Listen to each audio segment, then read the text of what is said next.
दिल्ली की मालवीय नगर स्थित फ्लोरिस stay hotel में 3 जून को लगी भीषण आग ने पूरे देश को झकझोर कर रख दिया था। इस दर्दनाक हादसे में अब तक 23 लोगों की मौत हो चुकी है, जबकि 30 से ज्यादा लोग गंभीर रूप से घायल हैं। मरने वालों में एक ही परिवार के 8 सदस्य और कई विदेशी नागरिक भी शामिल हैं। लेकिन इस हादसे के बाद अब सबसे बड़ा सवाल आग नहीं बल्कि जांच पर उठ रहा है। आरोप है कि असली जिम्मेदारों को बचाने के लिए एक 65 साल के रसोइये को बलि का बकरा बनाया जा रहा है। दिल्ली पुलिस ने होटल के रसोइये केशव सिंह नेगी को गिरफ्तार किया है। पुलिस का दावा है कि आग लगने के दौरान केशव ने होटल का दरवाजा और बिजली का मेन स्विच बंद किया और वहां से भाग गया।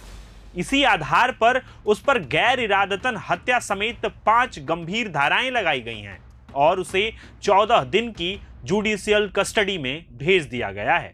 लेकिन अब सिविल सोसाइटी, सामाजिक कार्यकर्ता और स्थानीय लोगों ने पुलिस की इस कार्रवाई पर गंभीर सवाल खड़े किए हैं। उनका कहना है कि किसी होटल में सुरक्षा व्यवस्था बनाए रखने की जिम्मेदारी मालिकों और प्रबंधन की होती है, ना कि वहां काम करने वाले साधारण कर्मचारी की।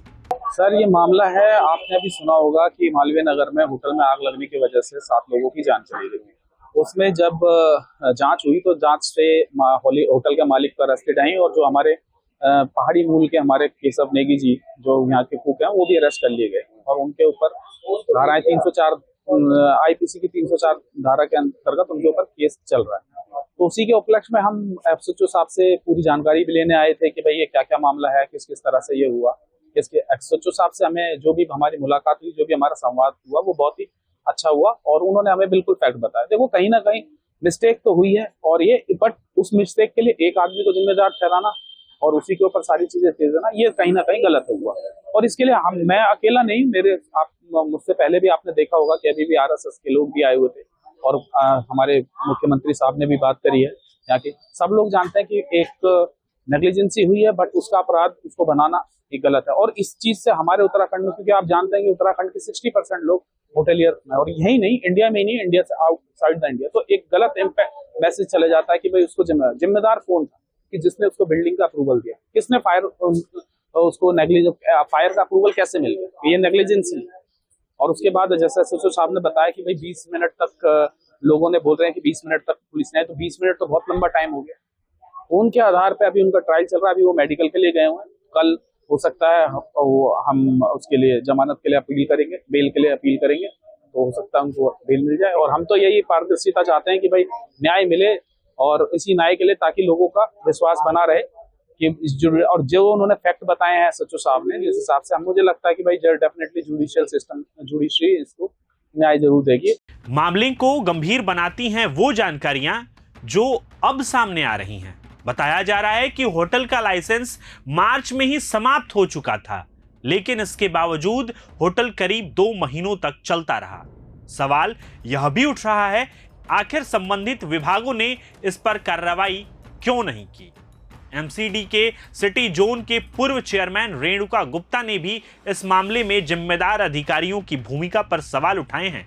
उनका कहना है कि होटल में अवैध रूप से बनाए गए करीब 20 कमरों के लिए बिल्डिंग विभाग के अधिकारी जिम्मेदार हैं। साथ ही उन्होंने पूछा कि लाइसेंस खत्म होने के बाद भी होटल संचालन की अनुमति किसके संरक्षण में दी जा रही थी।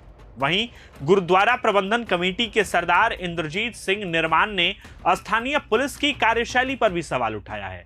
उन्होंने कहा है कि विदेशी नागरिकों को ठहरने वाले हर होटल के लिए 24 घंटे के भीतर फॉर्म सी जमा करना अनिवार्य होता है। यदि इतने विदेशी नागरिक वहां ठहरे हुए थे तो क्या संबंधित नियमों का पालन किया गया था, और अगर नहीं किया गया तो पुलिस की जवाबदेही तय क्यों नहीं हो रही है। सबसे इंटरेस्टिंग फैक्ट यह है कि पुलिस जिस बिजली बंद करने की कार्रवाई को हादसे की वजह बता रही है, उसी को कई एक्सपर्ट्स सही कदम मान रहे हैं। सिविल डिफेंस से जुड़े जानकारों का कहना है कि आग लगने की स्थिति में बिजली का कनेक्शन काटना सुरक्षा प्रक्रिया का पहला और जरूरी कदम है। इतना ही नहीं, स्थानीय एसडीएम जितेंद्र कुमार ने भी माना कि समय रहते बिजली बंद होने से और बड़ा हादसा टल सकता था। ऐसे में सवाल उठता है कि क्या केशव नेगी ने वास्तव में गलती की थी या फिर उसने नियमों के अनुसार कार्रवाई की थी। अब पूरे मामले में लोगों की मांग है कि सिर्फ एक कर्मचारी को निशाना बनाने के बजाय होटल मालिकों, प्रबंधन, संबंधित अधिकारियों और सुरक्षा मानकों की अनदेखी करने वालों को भी निष्पक्ष जांच होनी चाहिए। फिलहाल दिल्ली होटल अग्निकांड सिर्फ एक हादसा नहीं, बल्कि व्यवस्था, जवाबदेही और न्याय पर खड़े हो रहे गंभीर सवालों की कहानी बन चुका है। अब देखना होगा कि जांच की दिशा बदलती है या फिर सच के बजाय किसी कमजोर व्यक्ति को ही जिम्मेदार ठहराया जाता है। मैं हूं निशांत। आप इस खबर पर क्या सोचते हैं? अपनी राय कमेंट में जरूर बताएं।